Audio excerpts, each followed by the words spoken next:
Big branded sale exhibition in Hyderabad with 70% discount అని ఇన్స్టాలో add చూసి వీడియోలు చూసి తెగ ఎగ్జైట్మెంట్తో ఎంటర్ అయ్యాను. మార్నింగే లేచి సాటర్డే కూడా. అండ్ నెక్స్ట్ అక్కడికి వెళ్ళి చూశాక ఒక సెకండ్ షాక్ అయ్యాను. మాల్లో ఉన్నానో సేల్లో ఉన్నానో అర్థం కాలే. మాల్లో ఉన్నట్టుండే రేట్స్ అన్నీ, అంటే థింగ్స్ కూడా చాలా బాగుండే, బ్రాండెడే ఉండే, కానీ రేట్స్ కూడా ఎక్కువ ఉన్నాయి. 70% డిస్కౌంట్ అంటే నా ఎక్స్పెక్టేషన్స్ కొంచెం ఎక్కువ ఉండే.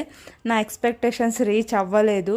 కానీ ఏదో ఒక్కటైనా తీసుకుందామని చాలా చూశాను, ఏది కూడా తీసుకోలేకపోయాను. అలాగే చూస్తుంటే అన్నీ బాగున్నాయి అనిపిస్తున్నాయి, రేట్లు కూడా అలాగే అదిరిపోయిండే.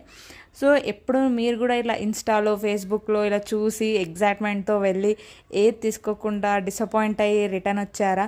మీకు కూడా ఇలాంటి సిచ్యువేషన్ జరిగింటే కామెంట్లో చెప్పండి. Thank you, bye.